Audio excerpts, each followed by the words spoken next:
বিমানবন্দরের মসজিদের ক্ষেত্রে সিদ্দিকুল্লাহ চৌধুরী তিনি বলছেন যে কোনোভাবেই রাস্তায় নামবেন না, কোনো গন্ডগোল উনিকে করবেন না।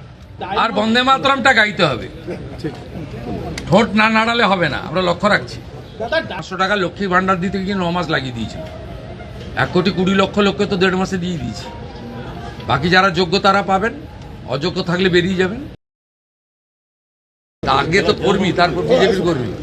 পার্টি দায়িত্ব দিয়েছিল দুটো সাংগঠনিক জেলায় পার্টির কর্মীদের সঙ্গে, নেতৃত্বের সঙ্গে মিট করতে এবং নবগঠিত কোর কমিটির সঙ্গে মিটিং করতে।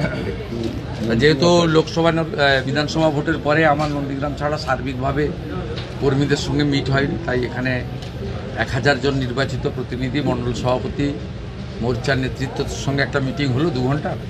তারপরে আমরা ঘণ্টাখানিক বসেছিলাম আমাদের নবগঠিত রাজ্য সভাপতি অনুমোদিত কোর কমিটির সঙ্গে কয়েকটা বিন্দু নিয়ে মিটিং করার জন্য। তাতে আমি কিছু বিষয় বলেছি, আর আমাদের প্রদেশ থেকে যিনি এসেছেন সাধারণ সম্পাদক সাংসদ জ্যোতির্ময় সিং মাহাতো দলীয় কিছু নির্দেশিকা সবাইকে নোট করিয়েছেন। বাকি মলয় সিনহা মহোদয় ধন্যবাদ দিয়েছেন। এমএলএরা ছিলেন, এমপি ছিলেন, জেলা জিএসরা ছিলেন, প্রাক্তন সভাপতি এবং বরিষ্ঠ নেতারা ছিলেন। আগে তো প্রার্থীদিক নন্দীগ্রামে ওরা এটা বলছেন কেন? ওরা কি আমি বলিনি তো, কোথায় কোথায় দেন? না না, আপনি মিসকোট করেছেন। না, ওরা প্রার্থী না, আমি বলেছি স্থানীয় স্তরের নির্বাচনে কালীঘাট তৃণমূল বলুন আর ঋত তৃণমূল বলুন, দুপক্ষরই বেহাল অবস্থা, লোক পাবেন। আমি নন্দীগ্রাম নিয়ে কিছু বলিনি। নন্দীগ্রাম নিয়ে কি আপনাদের কিছু দ্বিধাদ্বন্দ্ব আছে নাকি? দাদা, অন্নপূর্ণা যোজনাকে নিয়ে গেল আমি ৯,৭০০ ভোটে জিতেছিলাম, তো আমার কগুণ বেড়েছে 1996 থেকে 1956 থেকে 5 গুণ। তো এটার সঙ্গে ৯,৭০০ গুণিত 5 যুক্ত করে, তাহলে যেটা হয় সেটা হবে। আরে এখানে এগুলো নিয়ে কেন চর্চা করছেন আপনারা? এই জেলাতে এগুলো নিয়ে কেউ চর্চা করে নাকি? 2019-এ 37%, 21-এ 44%, 24-এ পার্টি ক্ষমতায় ছিল না, 49, এবারে 56% ভোট পেয়েছি। তৃণমূল দাঁড়িয়েছিল দুটো পিলারের উপরে, একটা পুলিশ আর একটা আইপ্যাক। পুলিশ তো নেই, সরকারে না থাকলে পুলিশ থাকে না, আর আইপ্যাক তো ভোটের আগে পাতনি গুছিয়ে পালিয়ে গেছে। 2-4টা নিচের তলায় চ্যাং ব্যাং ছিল, সেগুলো দেখতে পাওয়া যাচ্ছে না। এরপরে কি দ্বিধাদ্বন্দ্ব আছেন কি? 70% ভোট বিজেপি পাবে। তোলাবাজি বন্ধ হয়ে গেছে, সিন্ডিকেট রাজ বন্ধ হয়ে গেছে, রাস্তায় হাত পাতার লোক নেই, রাহাজানি নেই, মিথ্যা মামলা নেই। ও তো ভালো আছে, আনন্দ আছে, সবকে জেলে ঢুকানো উচিত। এখানকার বিজেপির লোকেরা তো উচ্চ শিক্ষিত, উদার, ক্ষমা ঘৃণা করে দিয়েছে। তো এখানে সব ভেবে লাভ নেই। গোটা রাজ্যও ভালো হবে, এখানে তো আরো আগে থাকবে।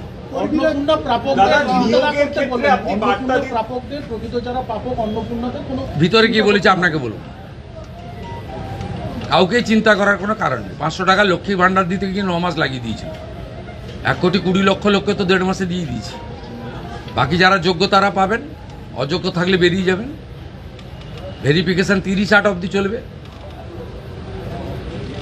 প্রত্যেকটা বিধানসভায় গড়ে 35 থেকে 40,000 মহিলারা পেয়েছেন, তারা আমাদের ধন্যবাদ দিচ্ছেন। মোদিজির নামে জয়ধ্বনি হচ্ছে। বাকি যদি প্রয়োজন হয় আরও 2,000, 5,000, 7,000 প্রকৃত প্রাপক থেকে থাকেন, পাবেন। নিয়মের মধ্যে পাবেন, নিয়মের মধ্যে পাবেন। সরকারি অর্থনৈতিক স্কিমের প্রত্যেকটা জিনিসের নিয়ম থাকে। আপনার যদি জল জমি না থাকলে আপনি পিএম কিষাণ পাবেন না। তা আপনি যদি বলেন আমাকে পিএম কিষাণ দিতে হবে, প্রত্যেকটা জিনিসের নিয়ম থাকে। বিশ্বকর্মা যোজনা পেতে গেলে হাতের কাজ জানতে হয়।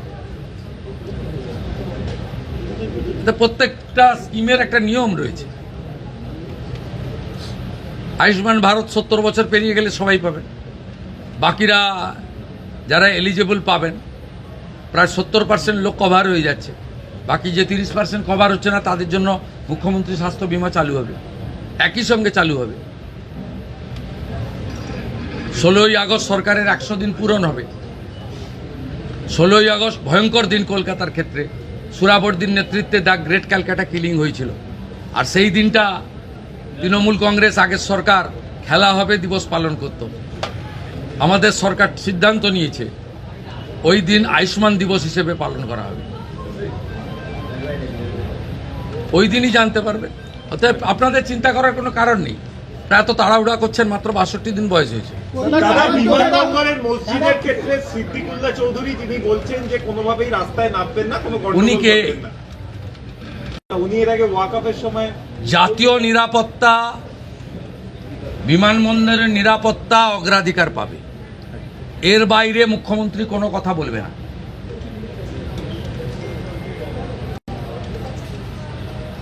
উনি খুব নরম নরম কথা বলেছেন। এইটাই সরকার। অন্য সরকার হলে ধমকাতো, যেমন রেজিনগরের লোকটা ধমকাতো, এখন আর ধমকায় না। এই যে আগের সরকার থাকতো ধমকাতো যে আমাদের ভোটে সরকার করেছি। এখন নরম নরম কথা বলছেন।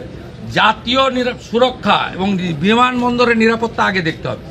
এই বিমানবন্দরের লোকেশন খুব গুরুত্বপূর্ণ নিরাপত্তার ক্ষেত্রে। চীন, বাংলাদেশ সব কাছে। এটা আন্তর্জাতিক বিমানবন্দর। এইখানে এইভাবে খুলে রাখা যায় না। বাকি ঠিক আছে, আমরা তো ধর্ম পালনে কাউকে বাধা দিইনি। ওরা তো বলেছিল যে বিজেপি এলে মুসলমানদের তাড়িয়ে দেবে, নামাজ পড়তে পারবে না। তা বকরি ঈদও করেছেন, পশু হত্যা আইন মেনে করেছেন, অসুবিধা নেই।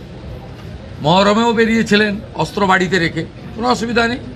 ভদ্র থাকবেন, আইন মেনে চলবেন, ডিজে থেকে দূরে থাকবেন, নিজের ধর্ম নিজে পালন করবেন, অন্যর কানে গিয়ে ফুফু করার দরকার নেই। সব ঠিক চলবে, সুন্দর চলবে।